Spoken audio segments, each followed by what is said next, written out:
বাংলাদেশে আমার মনে হয় এটাই ফার্স্ট ঘটনা। আমার আর জানা নেই, হয়তো আর থাকতে পারে। একজন আলেম, সে বেদাতি হোক, কওমি হোক, বেরলভী হোক, যাহাই হোক, যাকে নিছেন দিনের কথা বলার জন্য, আলেমের গায়ে আপনি হাত দিলেন কোন সভ্যতায়, কোন স্বার্থে, কি কারণে? কি কারণে দিলেন? আপনি তো টাকা দিয়ে নিলেন, আপনি তো চুক্তি করলেন, আপনি তো তাকে পাওয়ার জন্য লবিং করলেন, বারবার ফোন করলেন, আপনি তো তাকে পাওয়ার জন্য বড় আকারে নাম দিলেন, মারলেন কেন? কথা বলে না। আমি যে ঘটনাটা শুনছি মূলত জানি না, অনেকে লেখে, ওখানে একজন স্থানীয় আলেম আমাকে যেটা জানাইছেন, এই বক্তা সাহেব আর একটা মাহফিল নিয়েছিলেন, চড়া মূল্যের মাহফিল, ওই মাহফিলে যাইতে পারেন নাই।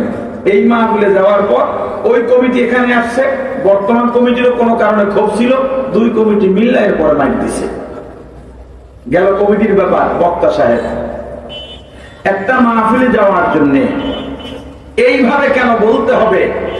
স্টেজে ওঠার আগে সব টাকা দিতে হবে, না হয় গাড়ির চাকা ঘুরবে না। এমন মাদ্রাসা আছে না নেই? আওয়াজ দিয়া বলেন। যদি জিজ্ঞেস করা হয় এই লোকটাকে এভাবে তেল তুলা কেন দিতেছ, না হয় মাদ্রাসা টিকবে না। এদের পূজা করে তোমাকে মাদ্রাসা টিকাবার দায়িত্ব কোন শরীয়ত দিয়েছে? মাদ্রাসা চলবে দ্বীনের ফুল স্পিরিট নিয়ে। যদি জালিম বা বাতিল মাদ্রাসা বন্ধ করে দেয়, ডাক বন্ধ হয়ে আমার কাছে চেষ্টা করা, আমি আবার মাদ্রাসা উঠাবার চেষ্টা করব, আবার বাতিলটা বন্ধ করে দেবে, আবার চেষ্টা করব, আবার বন্ধ করে দেবে, আবার চেষ্টা করব। এক সময় যখন আমার ইমারত দাঁড়িয়ে যাবে, আমার বিল্ডিং দাঁড়িয়ে যাবে, পৃথিবীর সমস্ত বাতিল মিলেও আমার মাদ্রাসার একটা পিলার পর্যন্ত স্থানান্তরিত করতে পারবে না।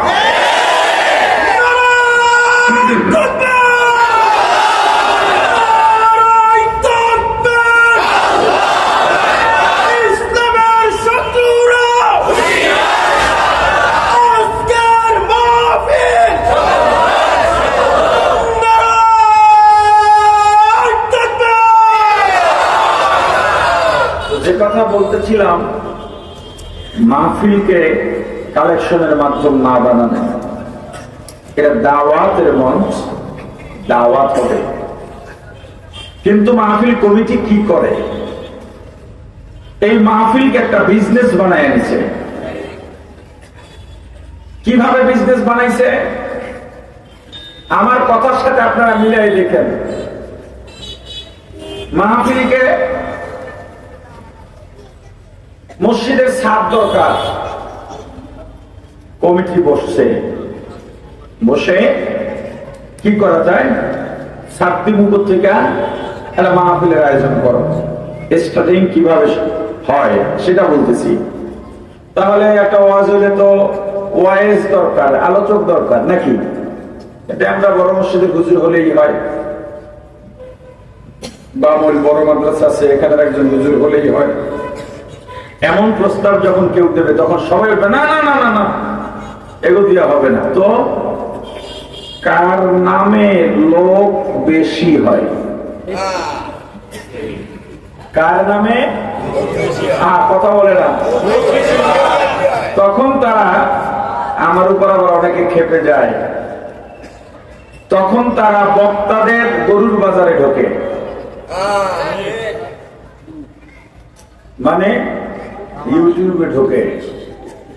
ওখানে গিয়া দেখে কার ভিউ বেশি, কার ওয়াজ বেশি মানুষ শুনছে, ওয়েসটা কেমন, আলোচক ব্যক্তিটা কেমন, এটা কমিটি দেখে না। এরপরে কয় দেড়াত মানুষ দুই হাত নাই, এইটা আকর্ষণ বেশি হবে। এরপর কয় 6 বছরের অলৌকিক বক্তা, এটার মানুষ খারাপ হবে না। এরপরে মহিলা থেকে পুরুষ হয়েছে,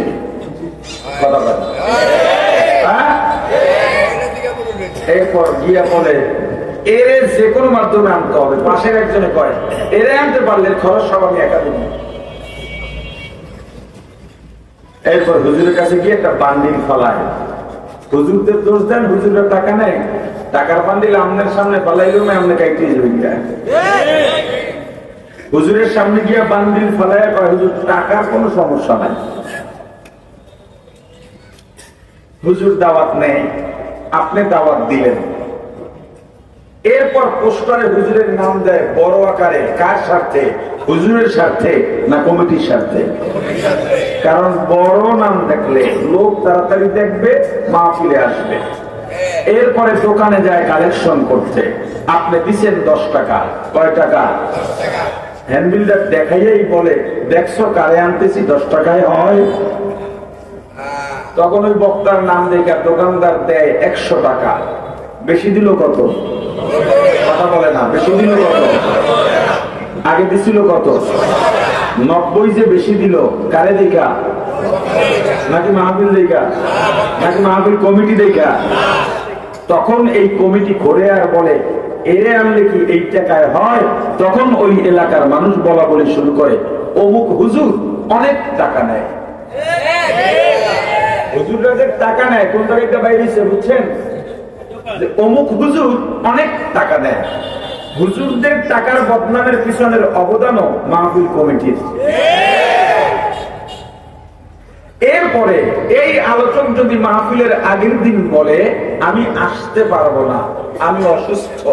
মানুষ অসুস্থ থাকতে পারে কি পারে না? একটু সামনে কোনো তাই না, আমার গলা ভাঙ্গা সামনে কোনো তাই না, ব্যাপার না, কিছু লাগবে না। যদি বলে আসতে পারবো না, আমি অসুস্থ, বা আমার সন্তান অসুস্থ, বিবি অসুস্থ, মা অসুস্থ, কমিটি কোনোভাবেই মানবে না। তখন তারা বলে, হুজুর আপনি যদি না আসেন আসমান ভেঙে পড়বে এখনই। জমিন কাঁপাকাঁপি শুরু হয়েছে, মক্কার জায়গায় মক্কা থাকবে না, মদিনাও শেষ। একটু মোবাইল দিয়ে বললাম আর কি। তারা মূলত বলে কি? তারা বলে, হুজুর যদি না আসেন এলাকা থেকে পালান লাগবে, হুজুর যদি না আসেন মাদ্রাসায় তালা দেবে, হুজুর মুখ দেখাইতে পারবো না, এলাকা ছেড়ে পালান লাগবে। কেন বলে? কেন? মাহফিলের আয়োজন যদি দিনই আয়োজন হয়ে থাকে, আমি আসতে পারবো না, আমার জায়গায় আর একজন দিনই আলোচনা করে দিবেন, হয়ে গেল। আপনিও যদি দিনই আলোচনা শুনতে আসেন, একজন আসতে পারে নাই, আর একজন আলোচনা করবে, হয়ে গেল। ওই হুজুর কেন লাগবে? কমিটি এত কঠিন কেন করে? ওই যে আপনারে দেখাইয়া 10 টাকার জায়গায় 90 টাকা আনছে, আপনি যদি ওই বক্তাকে না দেখেন, কমিটির গলা চিপে ধরবেন, এই বেটা দিছিলাম 10 টাকা, হুজুর দেখাই আনছো 90 টাকা, হুজুর কই? পুঁজি নিয়ে ঝামেলা হয়। কি নিয়া? কথা বলে না। এই গত কয়েকদিন আগে দেখেছি এক বক্তাকে মাহফিল কমিটি মাইর দিছে। বাংলাদেশে হাসলেন কেন? বলছি হাসলেন কেন? কে হাসছেন? বাংলাদেশে আমার মনে হয় এটাই ফার্স্ট ঘটনা। আমার আর জানা নেই, হয়তো আর থাকতে পারে। একজন আলেম, সে বেদাতি হোক, কওমি হোক, বেরলভী হোক, যাহাই হোক, যাকে নিছেন দিনের কথা বলার জন্য, আলেমের গায়ে আপনি হাত দিলেন কোন সভ্যতায়, কোন স্বার্থে, কি কারণে? কি কারণে দিলেন?